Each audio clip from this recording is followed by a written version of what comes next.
En el funeral de mi madre, mi padre estaba con su amante, pero lo que pasó esa noche es algo que nunca olvidaré. Hola a todos.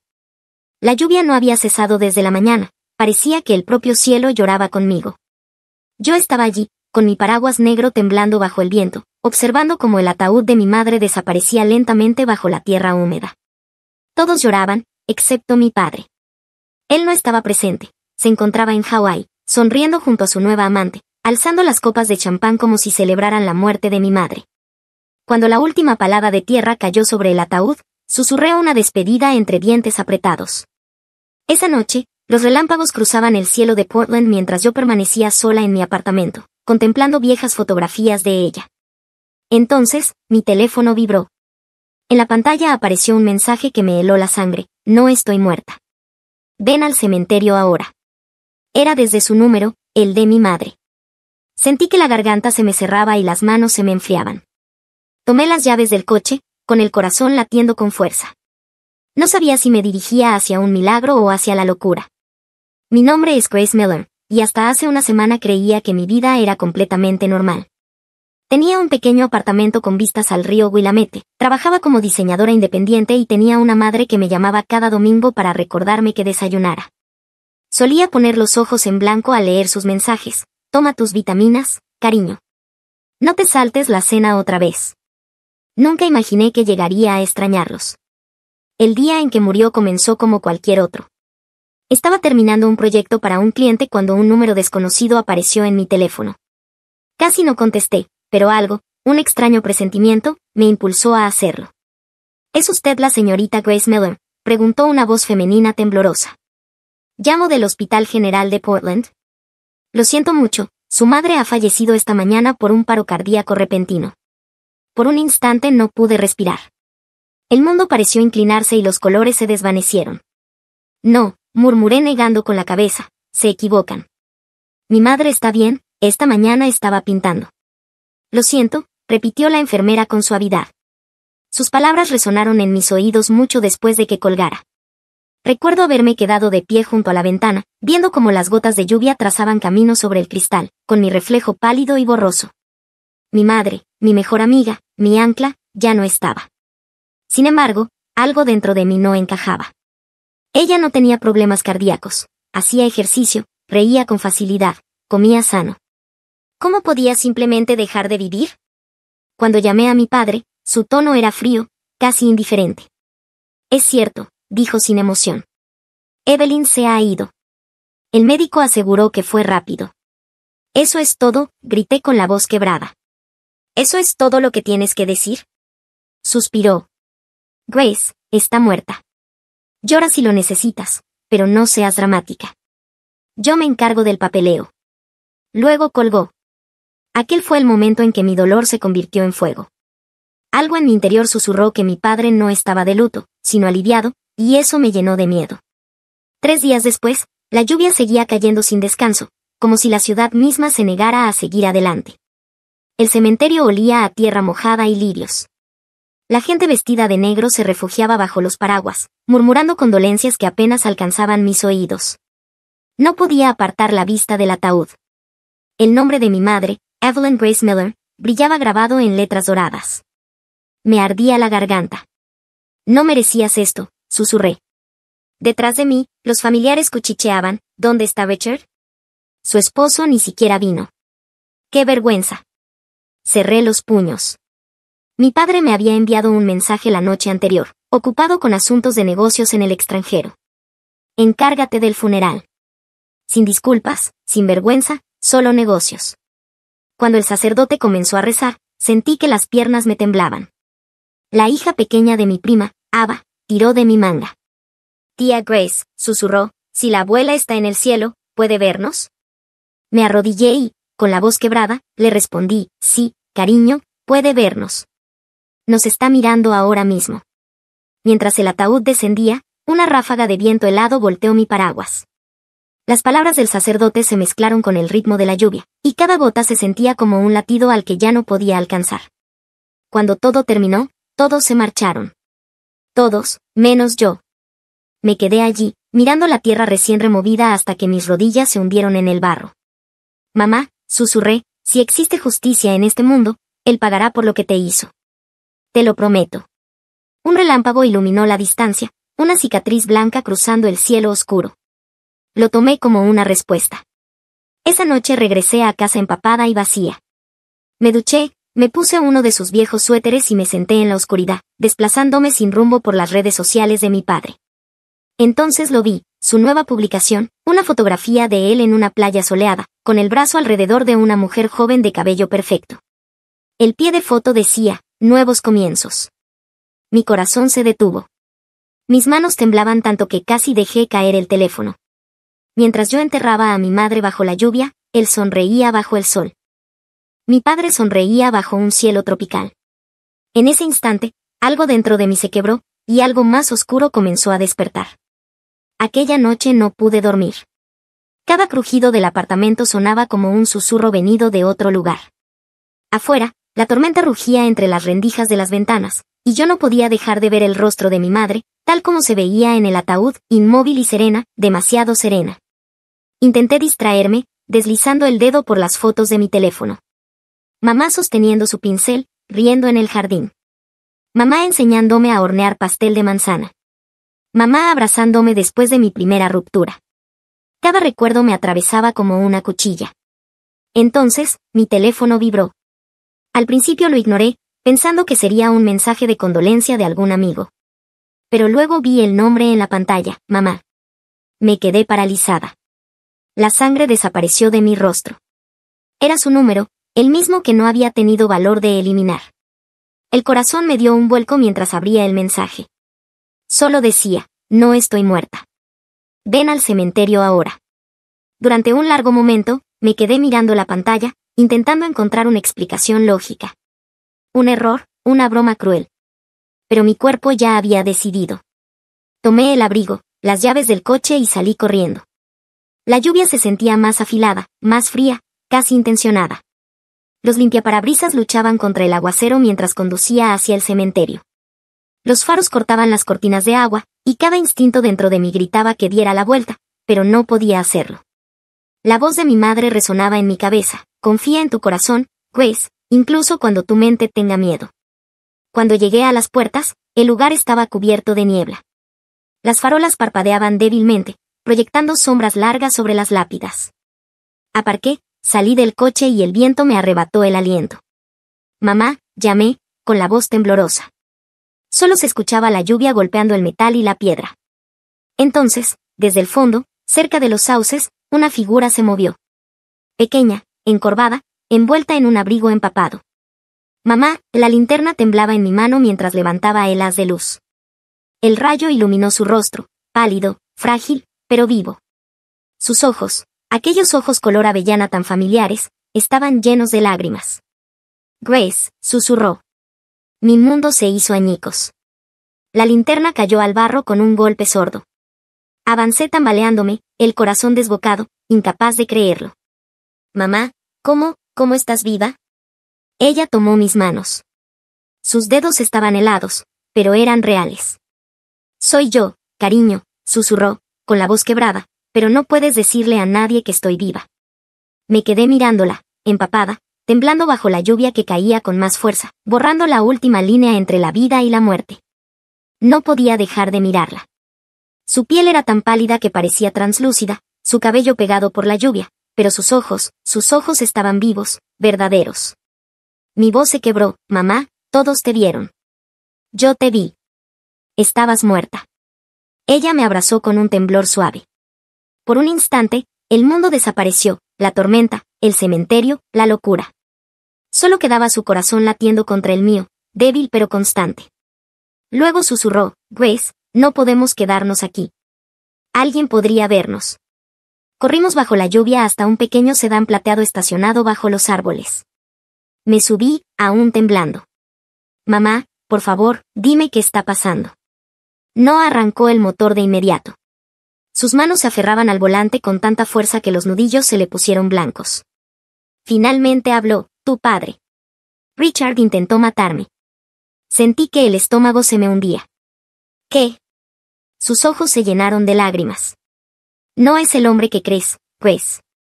Durante meses me ha estado amenazando, obligándome a transferirle mis acciones de la empresa, mi estudio de arte, todo lo que está a mi nombre. Cuando me negué, me dijo que me haría desaparecer. Sus palabras me golpearon como un rayo. Negué con la cabeza. Eso es una locura, es tu esposo, mi padre. Su voz se quebró. Es un hombre de negocios, Grace. Para él, las personas son activos o estorbos. Y yo dejé de serle útil. Entonces me contó la noche en que murió. Su pecho llevaba días doliéndole, el estrés la estaba consumiendo. Colapsó mientras pintaba, y la ama de llaves, aterrada, llamó a una ambulancia. En el hospital, papá llegó, pero no con preocupación. Traía documentos. Quería que los firmara mientras aún podía sostener un bolígrafo. Cuando se negó, él se marchó sin mirar atrás. Pero mamá no estaba sola. Una de sus antiguas alumnas, Marta, trabajaba como enfermera en el hospital. Marta había visto los moretones en el brazo de mamá semanas antes y sabía que algo no estaba bien. Ella me ayudó, susurró mamá. Cambiaron los registros, hicieron que pareciera que mi corazón se había detenido. Usaron un maniquí en la bolsa del cuerpo. Mientras todos creían que estaba muerta, Marta me sacó por la salida trasera y me llevó lejos. Apreté la mano contra la boca. Fingiste tu muerte, las lágrimas recorrían su rostro. Fue la única forma de sobrevivir, Grace. Afuera el trueno estalló tan fuerte que sacudió el coche. Pensé que estaría segura una vez que yo me fuera, dijo en voz baja, pero cuando vi lo que él publicó, Nuevos Comienzos, supe que no se detendría, vendrá por todo, incluso por ti. La miré, con el corazón retumbando más fuerte que la lluvia. Entonces, lo detendremos primero. Sus ojos se abrieron de golpe. No, tú no sabes de lo que es capaz, dije, y encontré su mirada con voz firme, sé exactamente de qué es capaz, por eso tenemos que desenmascararlo. Durante un largo instante ella solo me miró como si me viera por primera vez, no como a su hija, sino como a alguien que por fin podría contraatacar. Luego asintió, despacio pero con decisión, está bien, pero si lo hacemos, lo haremos con inteligencia. Sin errores. La lluvia comenzó a disminuir hasta quedar solo el leve goteo en los árboles. Fue en ese instante cuando comprendí que mi madre no había muerto en aquel hospital, había renacido, y yo estaba a punto de unirme a ella. A la mañana siguiente la ciudad se sentía distinta, más fría, más afilada, como si supiera lo que yo había aprendido. Dormí apenas. Cada vez que cerraba los ojos veía el rostro de mi padre en el hospital, tranquilo, distante, como si la muerte de mi madre fuera solo una línea en una hoja de cálculo. Mi madre permaneció oculta en una casa segura en las afueras de Portland. Su amiga Marta la vigilaba cada pocas horas. Prometí no decirle nada a nadie, ni siquiera a mi mejor amiga, ni a la policía, al menos por ahora. Pero no soy buena esperando. A las 8 de la mañana me llamó mi padre. Su tono era suave, casi alegre. Grace darling, estoy finalizando los asuntos de la herencia de tu madre hoy. Necesito tu firma en unos documentos. Apreté el teléfono con tanta fuerza que las uñas me clavaron la palma. Documentos, solo papeleo, dijo con desprecio. No hay nada de qué preocuparse. Pasa por la mansión esta noche, agregó. Acepté y luego le envié un mensaje a mi madre. Está moviendo ficha. Su respuesta llegó en segundos. Déjalo creer que está ganando. Esa noche la casa donde crecí parecía la vivienda de un extraño. Todo relucía, suelos de mármol, candelabros de cristal, pero el aire era denso, pesado, incorrecto. Me recibió con esa sonrisa de político. ¿Pareces cansada, Grace? ¿No duermes por cosas viejas? ¿Por cosas muertas? Respondí con frialdad, o por personas que se supone que están muertas. Él se detuvo, entrecerró los ojos. Cuidado con tus palabras. Nos sentamos en su despacho, deslizó una carpeta gruesa por el escritorio. Son formularios de transferencia de las propiedades de tu madre. Como eres su única heredera, necesito que firmes para consolidar la posesión y poder avanzar. Pasé las páginas con el corazón martillando, la firma de mi madre ya figuraba en ellas, perfectamente falsificada. Lo miré y dije lentamente, forjaste su firma. Se echó a reír. ¿Crees que necesito falsificar nada? Tu madre aceptó esto antes de morir. Contesté, poniéndome en pie. Qué curioso. Recuerdo que dijo que preferiría prender fuego a todo antes que dejarte con ello. Su sonrisa desapareció. Siéntate.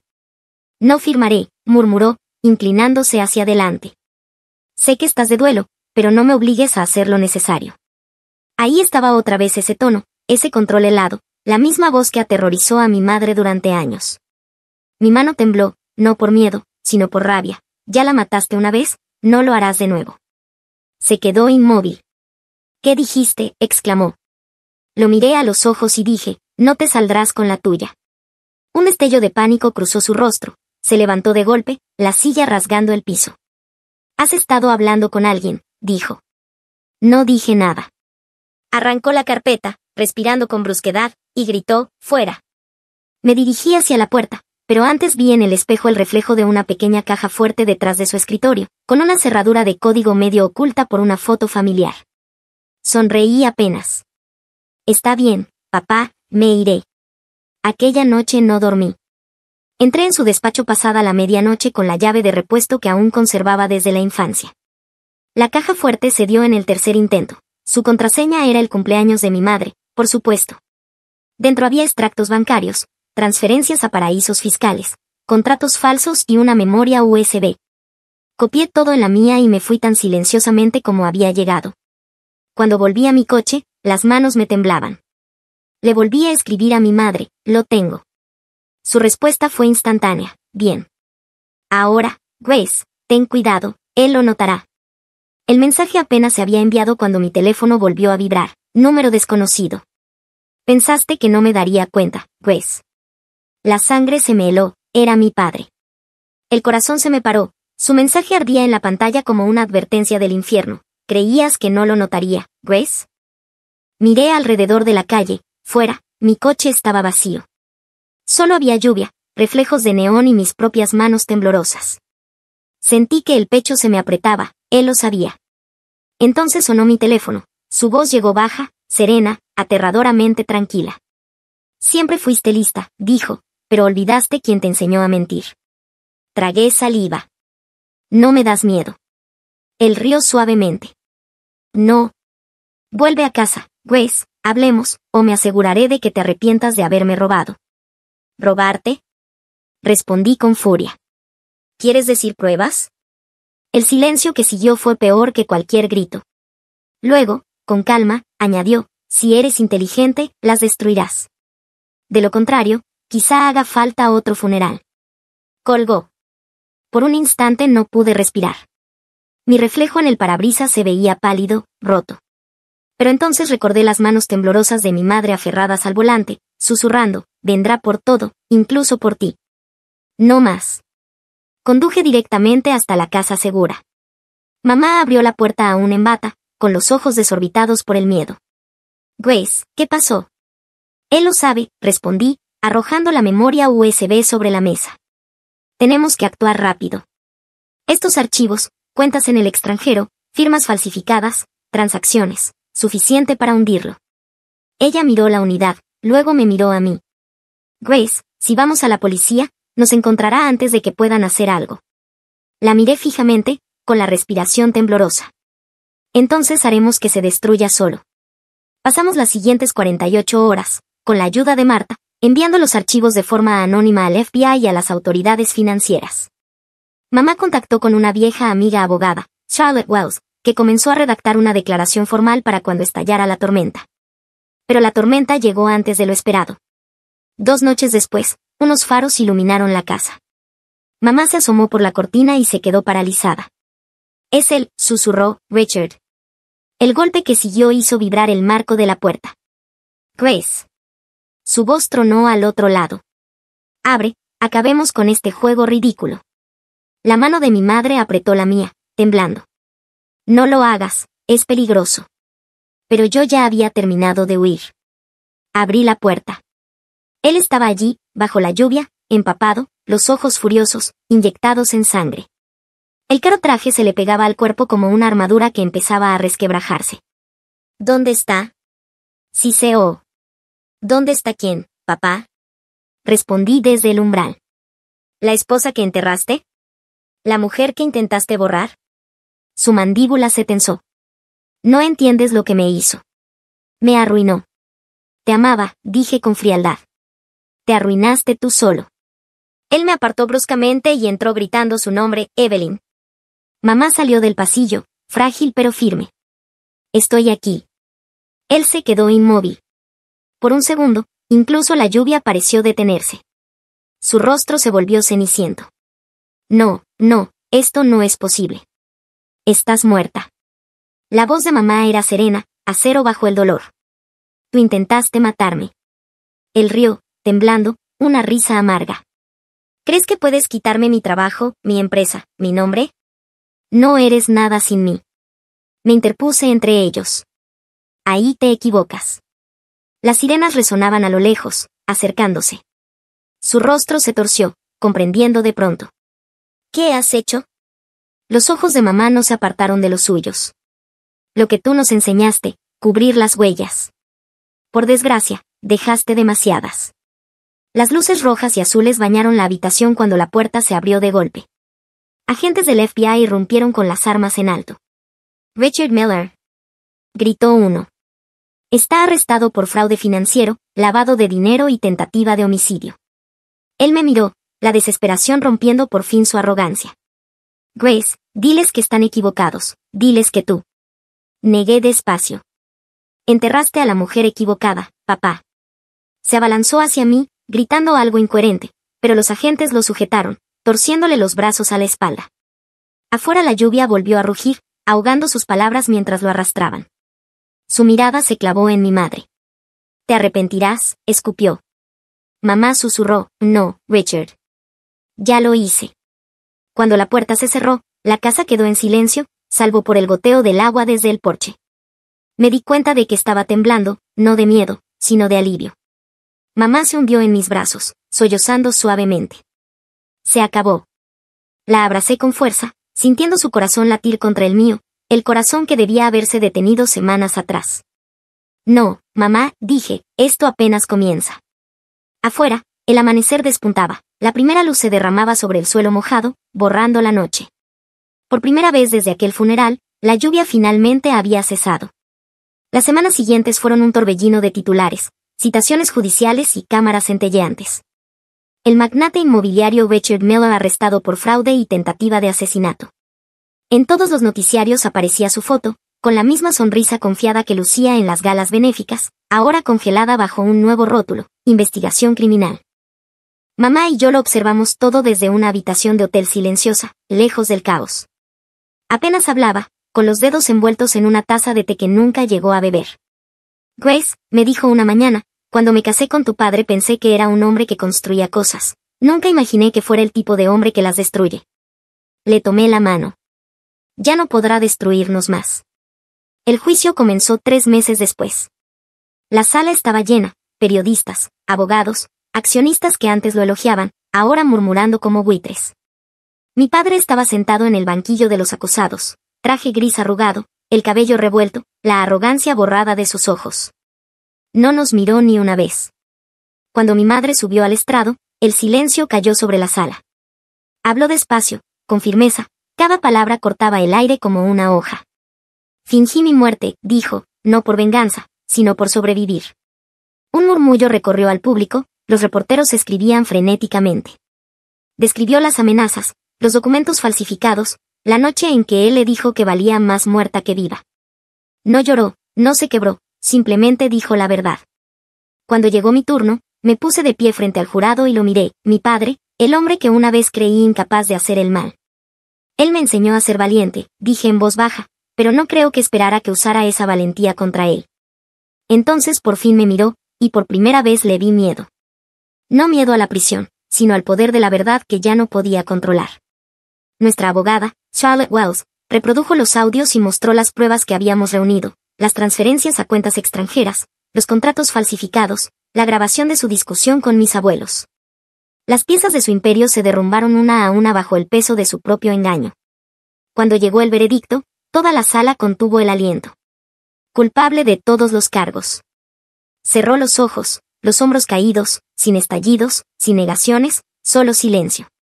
La voz del juez fue clara y fría. Richard Miller queda sentenciado a 30 años en una prisión federal. El sonido del mazo resonó en la sala como un trueno después de la tormenta. Mamá exhaló, un temblor recorriéndola, como si hubiera contenido la respiración durante años. Le tomé la mano y ella apretó la mía, con lágrimas brillando, aunque sin caer. Cuando se lo llevaron esposado, miró por encima del hombro un solo instante. En sus ojos se asomó el fantasma del padre que alguna vez quise. Luego desapareció. Afuera del tribunal, las cámaras destellaban y los micrófonos nos rodearon. Señora Miller, señorita Miller, preguntaban, ¿cómo se siente al derribar a uno de los hombres más poderosos de Portland? Mamá se detuvo, y la comisura de sus labios se alzó en una leve sonrisa cansada. No se siente como una victoria, dijo, se siente como libertad. A la mañana siguiente, los titulares la llamaban la mujer que regresó de la muerte. Pero para mí, no era un fantasma que volvía a la vida, era la prueba de que la verdad, por más enterrada que esté, siempre encuentra la forma de salir a la luz. Pasaron los meses después del veredicto, pero cada mañana seguía despertando esperando oír el eco del mazo del juez. La pesadilla había terminado, pero sus sombras persistían. Mamá y yo nos mudamos a la costa de Oregón, lejos de las torres de cristal y los trajes afilados de Portland. Compró una pequeña cabaña junto al mar, con pintura blanca descascarada y un jardín que volvía a respirar color. Sus días eran lentos y tranquilos, enseñando a los niños del pueblo a pintar, llenando lienzos con las mismas margaritas salvajes que una vez crecieron en nuestro viejo jardín. Una tarde la encontré de pie junto al agua, con un pincel en la mano, mirando el horizonte. ¿Qué pintas?, le pregunté. Sonrió suavemente. Yo había abierto un pequeño estudio de diseño cerca, al que llamé Evelyn and Grace Designs. No era solo un trabajo, era una promesa. Construiríamos algo honesto, hermoso y vivo. La vida volvió a ser tranquila, sencilla, segura. De vez en cuando, el pasado susurraba. Los periodistas seguían enviando cartas, los inversores rogaban a mamá que contara su historia para documentales, pero ella siempre se negaba. No necesito revivirlo, decía con voz serena, solo necesito vivir. Una tarde, mientras el sol se hundía sobre el océano, me senté con ella en el porche, con una taza de té en las manos. El aire olía a sal y a tierra mojada. La miré, todavía medio incrédula. Mamá, nunca te pregunté quién envió aquel mensaje esa noche, el que me llevó hasta ti. Ella levantó la mirada, el atardecer se reflejaba en sus ojos. No fui yo, dijo en voz baja. Fruncí el ceño. ¿Cómo? Pero vino desde tu número. Mi teléfono estaba apagado. Marta lo tenía. Yo no lo usé esa noche. Nos quedamos en silencio, escuchando el susurro de las olas rompiendo contra las rocas. Un escalofrío me recorrió la espalda, no de miedo, sino de asombro. Tal vez fue el destino quien marcó aquel mensaje, negándose a dejar que la mentira ganara. Mamá me tomó la mano. Fuera lo que fuera, dijo, nos salvó. Asentí, sonriendo con un nudo en la garganta. No, mamá, tú nos salvaste. En la luz menguante la vi como siempre quise recordarla, no una víctima, no un fantasma, sino una mujer renacida. Cuando volví a casa más tarde, el cielo ardía en tonos naranjas, el mismo color de las margaritas que tanto amaba. Bajé la ventanilla y dejé que el viento del mar llenara el coche. Por primera vez en mucho tiempo, no me sentía perseguida. La verdad nos había liberado. Y aunque lo habíamos perdido todo alguna vez, el dinero, la reputación, incluso a nosotros mismos, habíamos encontrado algo más valioso, la paz. Mientras la carretera se alejaba de la costa, susurré al viento, buenas noches, mamá. Y por primera vez desde aquel funeral, juraría haber oído su voz de nuevo, suave, segura, viva. Buenas noches, cariño. La tormenta había pasado. Y, al fin, estábamos en casa. Mi abuela solía decir que los secretos de familia debían permanecer ocultos, pero mi hermano se aseguró de que éste no lo hiciera. Hola a todos. El mensaje de texto de mi hermano menor llegó a las 2 de la madrugada de un jueves. He encontrado algo en el desván. Necesitamos hablar ahora. Me quedé mirando la pantalla del teléfono, con el corazón acelerado antes incluso de comprender por qué. Daniel tenía 16 años, era cuidadoso con sus palabras y jamás exageraba. Si decía ahora, lo decía en serio. Llevaba 3 años viviendo en mi pequeño estudio al otro lado de la ciudad, desde que cumplí 21 años. Era diminuto, algo estrecho, pero mío, un lugar donde podía cerrar la puerta y sentirme a salvo, donde no tenía que asistir a las cenas de los domingos en casa de mi abuela ni fingir que todo era normal, donde no tenía que ver al abuelo Leonard sentado en su sillón de cuero, sonriéndome como si no hubiera pasado años destruyendo a la persona que yo solía ser. Mis manos temblaban mientras respondía, ¿qué has encontrado?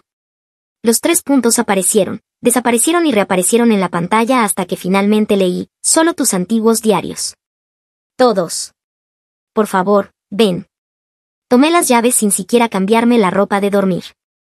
El trayecto hasta la casa de nuestra infancia duró 15 minutos, aunque me pareció eterno. Cada semáforo en rojo era una tortura, cada calle vacía un recordatorio de todas aquellas noches en las que deseé huir, pero no tenía a dónde ir.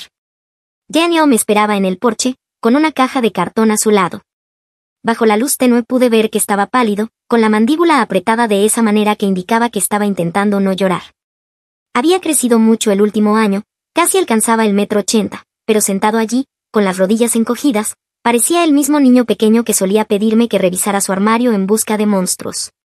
Nunca le confesé que los verdaderos monstruos no se escondían en los armarios, sino en el espacio del ático, detrás de las decoraciones navideñas.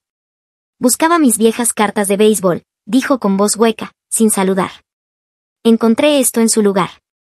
Empujó la caja hacia mí con el pie, como si no soportara tocarla. Reconocí mi letra al instante en los cuadernos, con tinta violeta del tipo que usaba en la secundaria. Pensé que los había perdido hacía años, que los había tirado o destruido. ¿Los has leído?, pregunté en un susurro. Daniel asintió despacio, y una lágrima cayó por su mejilla. Lo siento. No sabía lo que eran al principio. Empecé a leer y no pude parar. Seguía pensando, esto no puede ser real, esto no pudo haberte pasado. Pero está todo ahí, en tu letra, con las fechas, y todo coincide. Su voz se aceleró, atropellada por la emoción. ¿Por qué no se lo dijiste a nadie? ¿Por qué mamá y papá no hicieron nada? ¿Cómo pudo la abuela saberlo y no actuar? Lo interrumpí con un nudo en el estómago. ¿Qué quieres decir con que la abuela lo sabía? Daniel metió la mano en la caja y sacó una carta. Le temblaban las manos. El papel estaba envejecido, con marcas de haber sido doblado una y otra vez. Reconocí la papelería de mi madre. Estaba guardada en el último diario, dirigida a mi abuela y fechada hacía 8 años. Me la entregó, y tuve que sentarme en los escalones del porche para leerla. La carta era breve, casi clínica en su tono distante. Mamá escribió que había encontrado mis diarios, que había leído lo que el abuelo Leonard me hacía, y que iba a mostrárselos a la abuela porque esto debía terminar. Me temblaban tanto las manos que apenas podía sostener el papel. Nunca supe que los había hallado. Nunca me lo dijo, jamás me preguntó si estaba bien, ni intentó alejarme de él. La respuesta de mi abuela estaba sujeta con un clip en la parte posterior, escrita con su caligrafía precisa y antigua. Estos son los escritos confusos de una adolescente problemática que busca atención. Leonard no ha sido más que un abuelo devoto. No permitiré que destruyas esta familia con mentiras tan crueles. Los diarios serán guardados y nunca volveremos a hablar de esto. Si realmente amas a tu hija, búscale la ayuda psiquiátrica que evidentemente necesita y deja de alimentar estas fantasías. Sentí que me faltaba el aire, el porche pareció inclinarse bajo mis pies. Durante todos estos años creí haber mantenido el secreto bien guardado, pero mi madre lo había sabido, había acudido a la abuela en busca de ayuda, y la abuela había elegido al abuelo Leonard. Me había llamado mentirosa y había escondido las pruebas como si fueran ropa sucia que debía mantenerse fuera de la vista. Daniel lloraba abiertamente, sin intentar secarse el rostro. Hay más, dijo en voz baja. Sigue leyendo. Las siguientes páginas eran copias de correos electrónicos, impresos y fechados a lo largo de los años. Mamá escribía a la abuela cada pocos meses, rogándole que reconsiderara, diciendo que yo estaba empeorando, que había comenzado a cortarme, que había abandonado la universidad 2 veces, que bebía demasiado. Cada mensaje recibía la misma respuesta de la abuela: deja de aferrarte al pasado. La chica necesita seguir adelante. Leonard ya es viejo y está enfermo. Deja que los perros dormidos sigan durmiendo. El último correo databa de hacía 6 meses, después de que yo tomara una sobredosis de pastillas para dormir y pasara 3 días en la sala psiquiátrica. No sabía que habías intentado quitarte la vida, dijo Daniel con la voz quebrada. Nadie me contó que estuviste en el hospital. Me dijeron que tenías gripe. Quise mentirle, protegerlo como siempre había intentado hacerlo del horror que habitaba en nuestra familia, pero ya lo sabía todo. Lo hice en el baño del abuelo, dije en voz baja. Durante la cena de Navidad. Quería que me encontrara, que viera lo que me había hecho. Solté una risa amarga, rota. Pero fue la abuela quien me encontró. Llamó a la ambulancia y luego obligó a mamá a decirle a todos que había sido una intoxicación alimentaria. Daniel me miraba con una mezcla de horror y dolor que me atravesó el pecho. ¿Cómo puedes estar tan tranquila ahora?, preguntó. ¿Cómo no estás gritando? Me encogí de hombros, ajustando más mi cardigan a pesar del calor de la noche. Grité durante años. Nadie escuchó. Te cansas. Miré la caja con los diarios, toda mi historia empaquetada en cartón. ¿Por qué me llamaste, Jenny? ¿Qué quieres que haga? Quiero que me dejes arreglar esto, respondió, con un tono en la voz que nunca le había escuchado, firme y decidido. Habrá una reunión familiar el domingo. Todos estarán allí. La abuela va a hacer su gran anuncio sobre el fideicomiso familiar o lo que sea. Todos tienen que asistir. Sacó su teléfono, y vi que había estado tomando fotos de las páginas de los diarios, de las cartas, de todo. Voy a enseñárselo a todos. Cada persona en esa casa sabrá lo que Leonard te hizo y lo que la abuela hizo para encubrirlo. Mi primer instinto fue detenerlo, protegerlo de las consecuencias. Jenny, no. No entiendes lo que estás empezando. La abuela te destruirá. Hará que todos se vuelvan contra ti. La familia nunca te perdonará por sacar esto a la luz.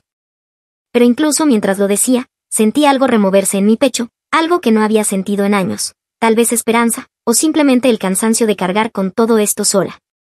No me importa, dijo Daniel con fiereza, que me odien, que vuelvan a ponerse de su lado como siempre hacen, pero primero van a conocer la verdad. Van a ver lo que te hizo, con tus propias palabras, y van a saber que la abuela lo sabía y no hizo nada. Se levantó y comenzó a pasearse por el porche, su torpeza adolescente reemplazada por algo más adulto, más furioso. ¿Sabes por qué estaba buscando en el desván? La abuela me pidió que cuidara a la prima Whitney los sábados por la noche. Tiene 8 años, la misma edad que tenías tú cuando todo empezó, según tus diarios. Sentí que la sangre se me helaba. Whitney era la hija del tío Frank, dulce, confiada, siempre trepando al regazo del abuelo Leonard en las reuniones familiares. No necesita que la cuiden, dije despacio, mientras mi mente se precipitaba en pensamientos. Sus padres siempre están en casa los fines de semana.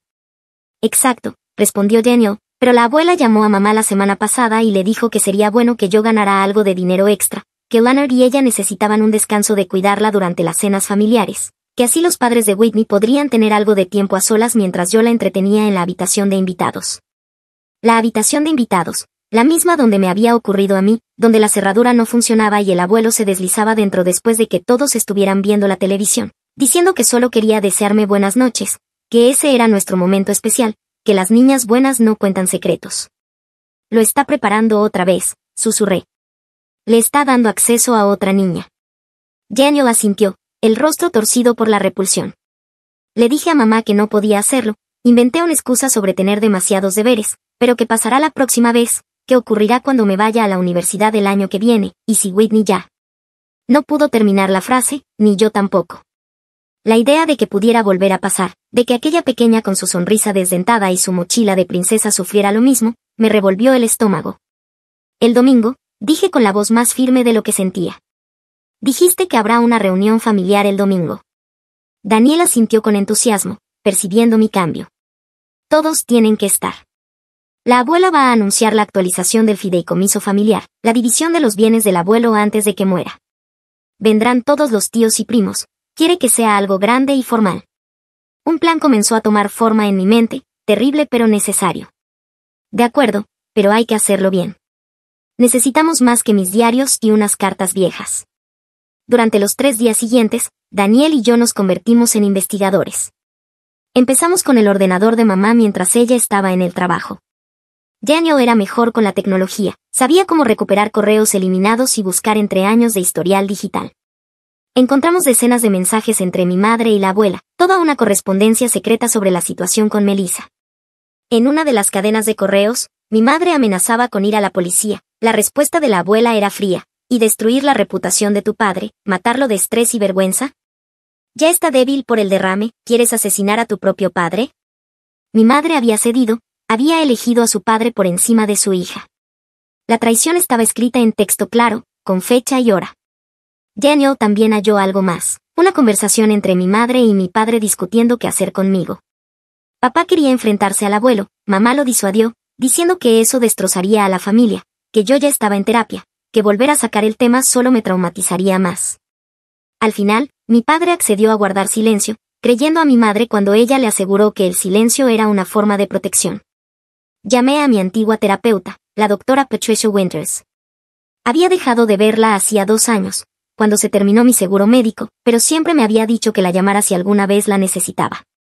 Melissa, dijo con calidez al contestar, Ha pasado demasiado tiempo, ¿cómo estás? Le conté todo, las palabras saliendo atropelladas, lo de Daniel encontrando los diarios, la reunión familiar, lo de Whitney, y mi deseo de finalmente contar la verdad a todos de una vez. Hubo una larga pausa cuando terminé. Lo que estás describiendo suena a que planeas una confrontación con toda tu familia presente, dijo con cautela la doctora Winters. Es una situación de mucho estrés. ¿Estás segura de que estás preparada para exponerte de esa manera? No estoy preparada, admití, pero no puedo dejar que le pase a Whitney. No puedo vivir sabiendo que guardé silencio y otra niña salió dañada. La doctora permaneció callada unos segundos, y casi pude oír cómo sopesaba la ética frente a la realidad, la distancia profesional frente a la preocupación humana. Si estás decidida a hacerlo, necesitas apoyo, no solo el de tu hermano. Necesitas personas en esa sala que estén de tu lado, que no permitan que tu familia te manipule ni te silencie. Hizo una pausa. ¿Estarías dispuesta a que yo fuera como tu terapeuta? Puedo hablar de lo que observé en nuestras sesiones, corroborar los síntomas del trauma y aportar contexto profesional. No esperaba aquella oferta. Los terapeutas no suelen presentarse en intervenciones familiares. ¿Sería eso ético?, pregunté.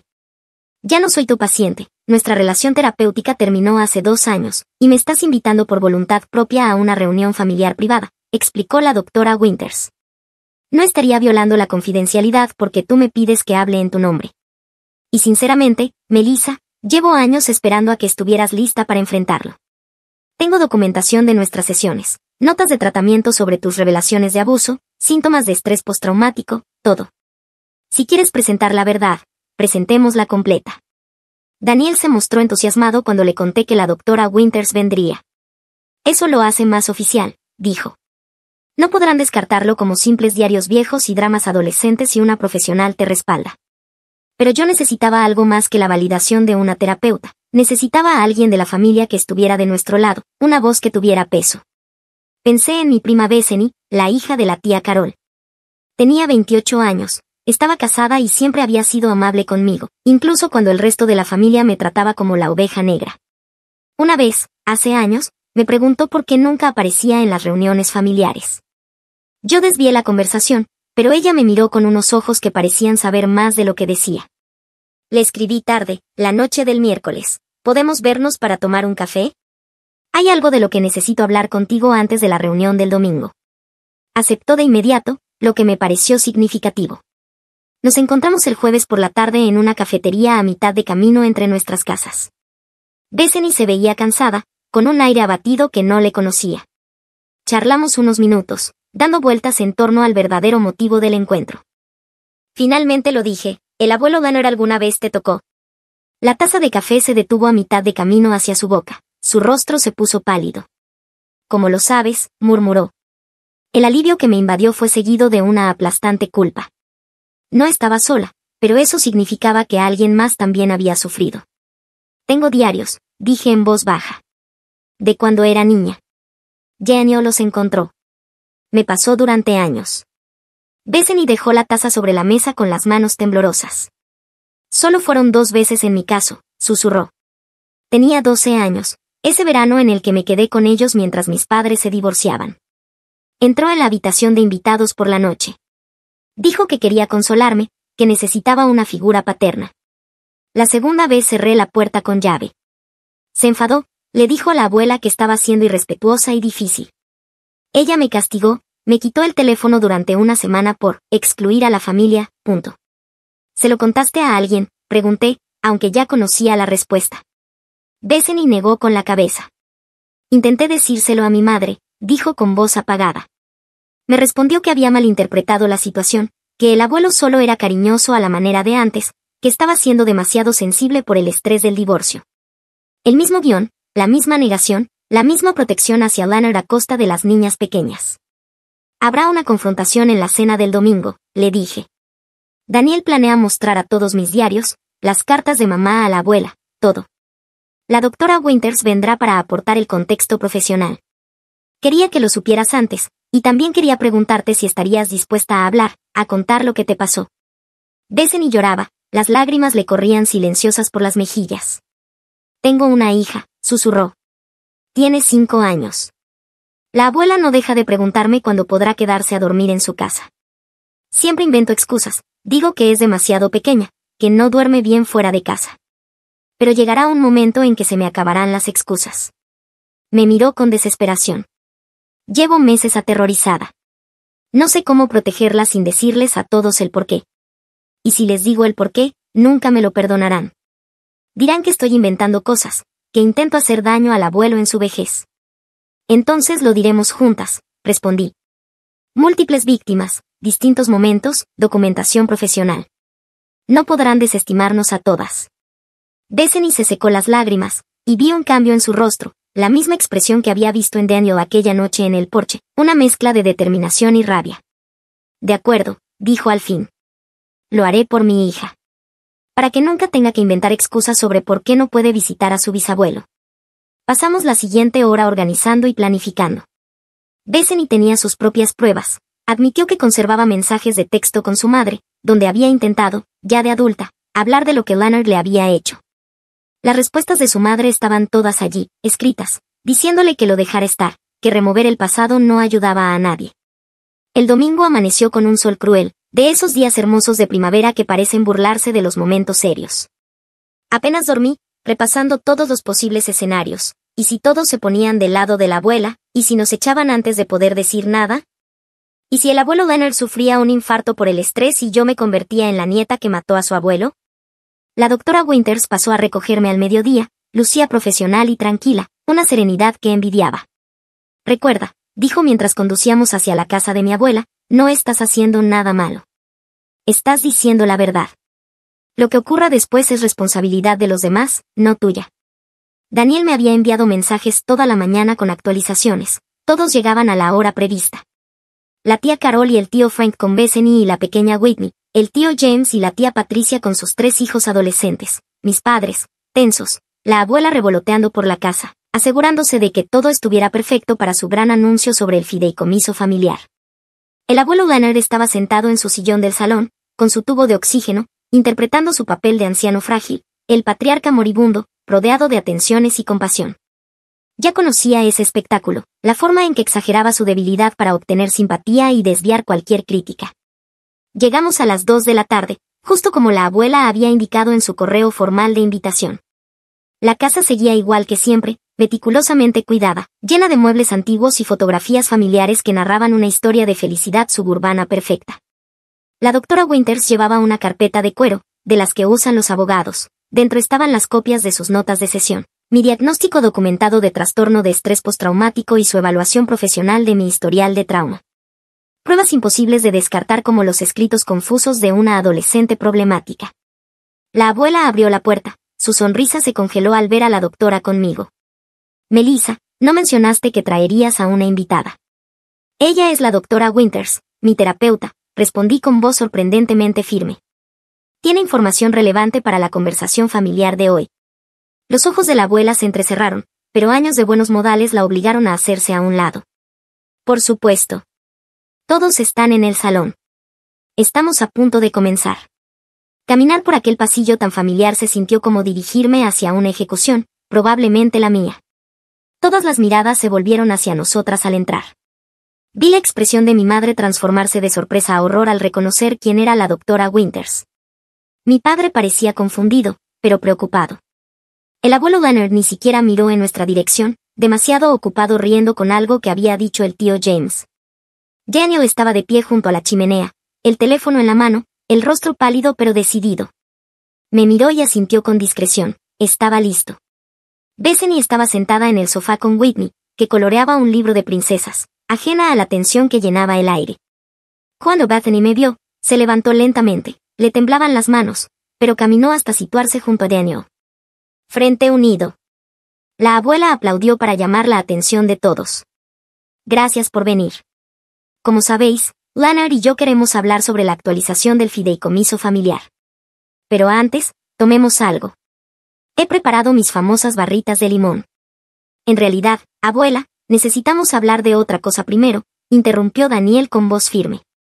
Todas las cabezas se giraron hacia él. La sonrisa de la abuela se volvió rígida. Daniel, querido, este no es el momento para, si lo es, dijo cortante. En realidad, ya era hora.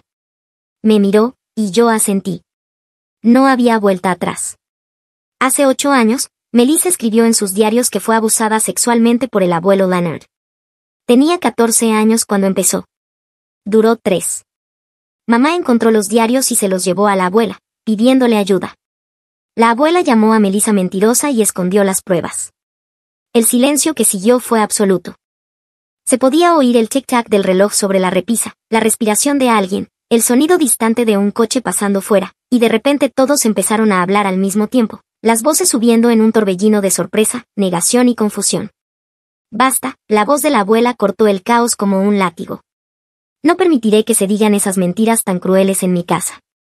Daniel, no sé qué te pasa, pero esto es completamente inapropiado. No es mentira, dijo Bethany en voz baja, aunque de algún modo su voz se escuchó clara. Me hizo daño a mí también, cuando tenía 12 años, durante el verano del divorcio de mis padres. El silencio que siguió fue más denso, más terrible. La tía Carol dejó escapar un sonido ahogado. El tío Frank miraba a su hija como si nunca la hubiera visto antes. Bethany, ¿qué estás diciendo?, susurró su madre. Estoy diciendo que el abuelo Leonard me tocó de forma indebida, dijo Bethany, ahora más fuerte, con la voz ganando firmeza. 2 veces, en la habitación de invitados. Intenté contártelo entonces, mamá, pero me dijiste que estaba malinterpretando las cosas, que era solo afecto y que yo estaba demasiado sensible. El rostro de la tía Carol se volvió ceniciento. No. No recuerdo eso, Bethany, ¿estás segura? Estabas muy alterada por el divorcio. Estoy segura, respondió ella con frialdad. Tan segura como lo estoy de que llevo 2 años inventando excusas para que Whitney no duerma aquí, tan segura como lo estoy de que cada vez que la abuela pregunta cuándo puede quedarse a solas con mi hija, se me revuelve el estómago. Miró a Whitney, que seguía coloreando sin sospechar nada, y su voz se quebró. No voy a permitir que vuelva a pasar. No seré la madre que elige proteger a un culpable en lugar de proteger a su hija. Esto es indignante, exclamó el abuelo Leonard desde su sillón, forzando su fragilidad. Soy un anciano enfermo y estas chicas intentan destruirme con acusaciones falsas. Esto es maltrato aún mayor. De verdad, intervino la doctora Winters por primera vez, su voz serena y profesional. Tengo 8 años de notas de terapia documentando el trauma de Melissa, sus pesadillas, sus intentos de autolesión y su depresión severa, todo coherente con un historial de maltrato infantil, y todas las señales apuntan a usted, señor Leonard. Abrió su carpeta de cuero y comenzó a sacar documentos. Tengo la evaluación inicial de cuando vino a mí con 16 años, describiendo en detalle los comportamientos inapropiados que sufrió siendo niña. Tengo notas de sesión sobre sus ataques de pánico cada vez que debía asistir a reuniones familiares. Y tengo mi evaluación clínica, en la que consta que presenta todos los signos de un trauma infantil grave, disociación, hipervigilancia y estrés postraumático complejo. La abuela intentó interrumpir, pero la doctora Winters continuó hablando con voz firme, sin elevarla, pero imposible de ignorar. También tengo correspondencia que Daniel encontró, cartas entre la madre y la abuela de Melissa, donde se comunicó el problema y fue ignorado, donde una madre pidió ayuda para proteger a su hija y se le ordenó guardar silencio para preservar la imagen familiar. Se volvió hacia mi madre. Señora Patterson, usted lo sabía. Leyó los diarios de su hija hace 8 años. Sabía lo que estaba ocurriendo y no hizo nada. Mi madre se puso en pie, el rostro enrojecido y lleno de lágrimas. Intentaba protegerla. Mamá me dijo que mencionarlo solo lo empeoraría, que Melissa necesitaba superarlo, que remover el pasado la dañaría más. Protegerla habría sido apartarla del responsable, dijo la doctora Winters con calma. Protegerla habría sido creerle. Protegerla habría sido poner su seguridad por encima de la reputación de su padre. Miró alrededor, a todos los rostros atónitos. En cambio, Melissa ha pasado los últimos 8 años pensando que estaba sola, que nadie la creía, llegando al borde de rendirse porque el dolor era insoportable y no tenía apoyo. Esto es absurdo, murmuró la abuela, pero su voz temblaba. Usted es terapeuta, debería mantener la confidencialidad. Esto es una violación ética. Melissa ya no es mi paciente. Nuestra relación terapéutica terminó hace 2 años, y me pidió expresamente que estuviera aquí para ofrecer mi evaluación profesional, respondió la doctora Winters con tranquilidad. No hay ninguna violación ética. Lo que sí hay, sin embargo, es un patrón familiar de omisión y silencio ante conductas dañinas hacia menores. Sacó más papeles.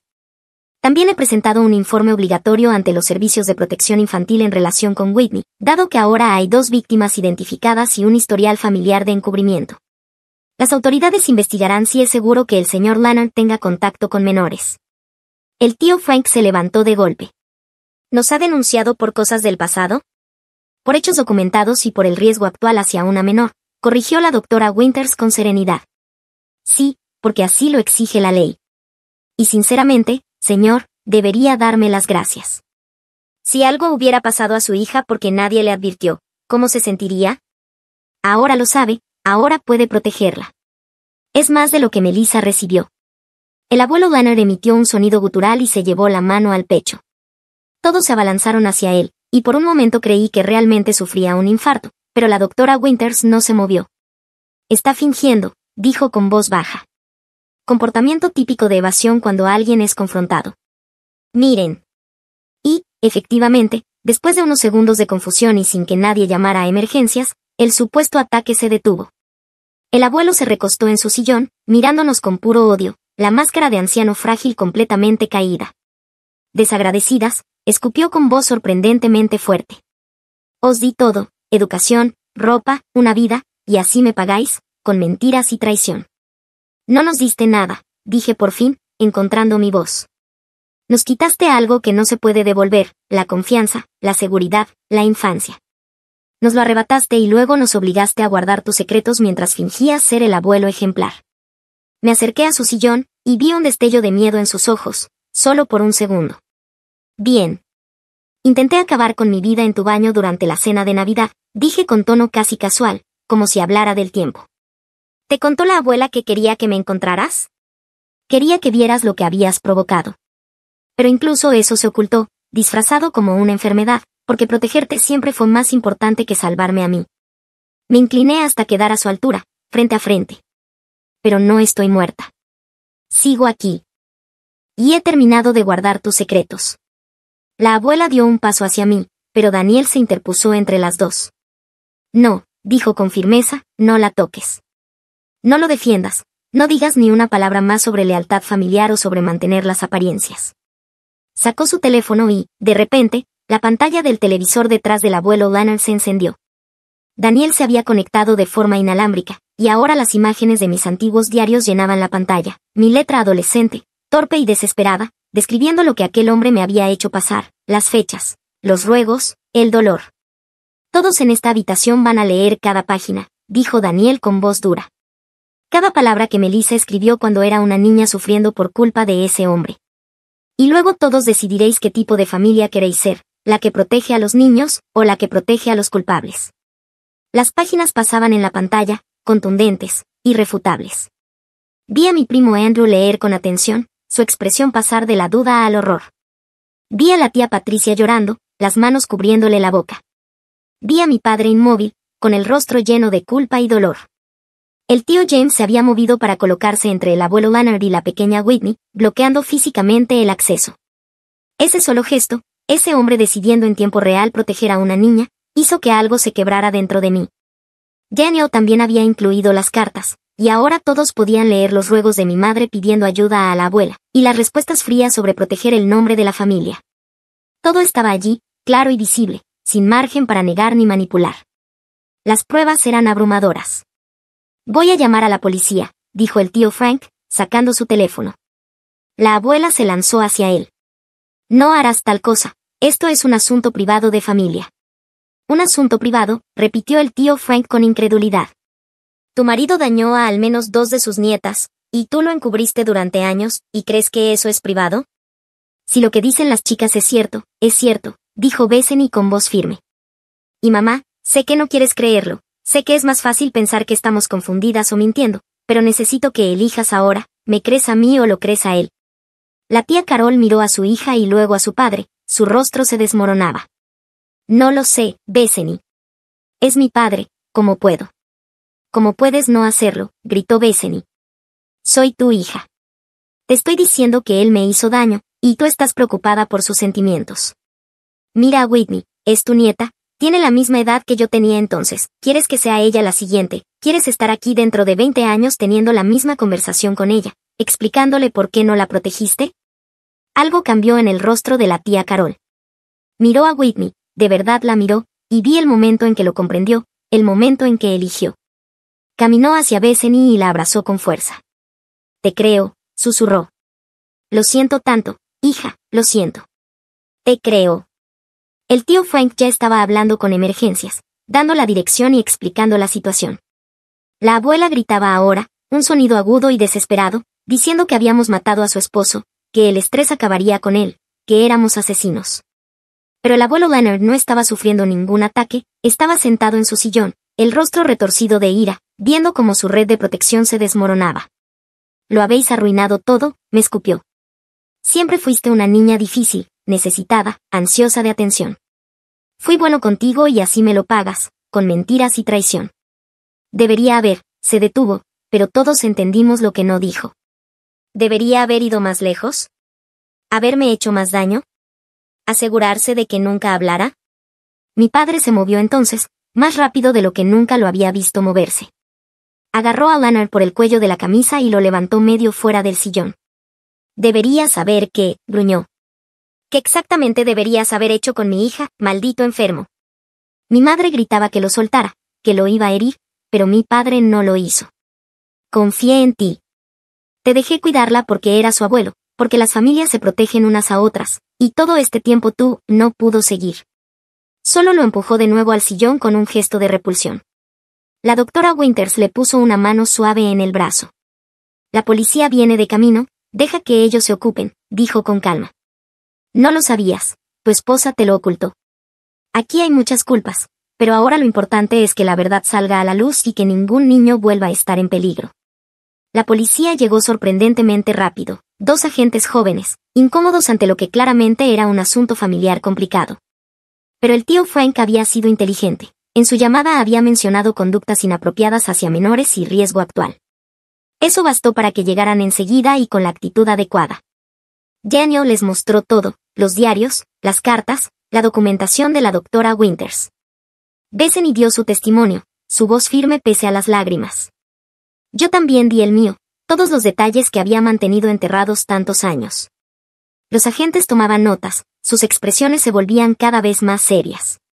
Uno de ellos fue a hablar con Leonard, le leyó sus derechos. Él intentó representar otra vez al anciano débil, quejándose de su oxígeno y de sus medicinas, diciendo que no podían arrestarlo en su estado. El agente no se inmutó. Puede ser detenido aquí o en el hospital, tras el reconocimiento médico. Usted elige. La abuela amenazaba con demandar a todos, a la policía por acoso, a la doctora Winters por difamación, a mí, a Daniel y a Bethany por calumnia. Gritaba que destruiría nuestras vidas, que se aseguraría de que nunca volviéramos a recibir un céntimo de la familia, que haría que todos nos odiaran. Ya lo hiciste, le dije en voz baja. Lo hiciste hace 8 años, cuando me llamaste mentirosa, cuando lo elegiste a él en lugar de a mí. La única diferencia ahora es que todos saben lo que elegiste. Una ambulancia llegó para trasladar al abuelo Leonard al hospital antes de ser puesto bajo custodia. Cuando los paramédicos lo sacaron, me miró por última vez. Te arrepentirás de esto, dijo. Desearás haberte quedado callada. Me he arrepentido de muchas cosas, respondí. Callar fue una de ellas. Hablar no lo será. La casa se fue vaciando poco a poco, algunos marchándose en silencio, otros en grupos llenos de ira. Mis padres intentaron acercarse a mí, pero no estaba lista para esa conversación. La policía dijo que se pondrían en contacto, que los servicios de protección infantil harían entrevistas, que habría una investigación completa. La doctora Winters me llevó a casa en silencio. ¿Qué se podía decir después de eso? Acababa de destruir mi familia, de arrancar décadas de secretos cuidadosamente enterrados, de sacar a la luz la corrupción en el corazón de todo. Cuando llegamos a mi apartamento, finalmente habló, ¿cómo te sientes? Lo pensé durante un momento, como si pudiera respirar por primera vez en 8 años. Las consecuencias fueron enormes y desordenadas. El abuelo Leonard fue detenido en cuanto recibió el alta médica, acusado de varios cargos relacionados con conductas inapropiadas hacia menores. La abuela contrató a un abogado caro e intentó que se desestimaran los cargos alegando que todo era historia antigua, pero el hecho de haber 2 víctimas y pruebas documentadas de encubrimiento hizo eso imposible. El caso llegó a las noticias locales. Respetado empresario acusado de abusos infantiles durante décadas. La familia se derrumbó de manera espectacular, la mitad se puso del lado de la abuela, insistiendo en que estábamos destruyendo a un anciano moribundo, la otra mitad, finalmente, vio la verdad y se horrorizó. durante tanto tiempo lo había negado. Mi madre sufrió una crisis completa y fue ingresada en un centro psiquiátrico durante una semana. Cuando salió, intentó disculparse, llorando, diciendo que pensaba que me estaba protegiendo, que la abuela la había convencido de que hablar del tema solo me haría más daño, que había cometido un error terrible.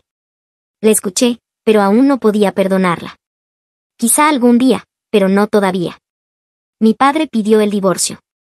Había estado completamente a oscuras sobre todo lo ocurrido, y cuando supo que mi madre lo había sabido durante años y no había hecho nada, algo en él se rompió para siempre.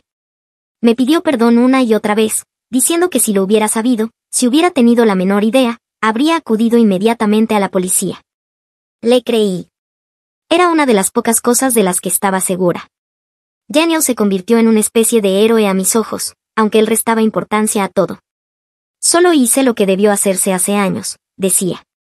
Encontré la verdad y me aseguré de que nadie pudiera ignorarla más. Fue aceptado en la universidad ese otoño, con una beca completa, y planeaba estudiar justicia penal.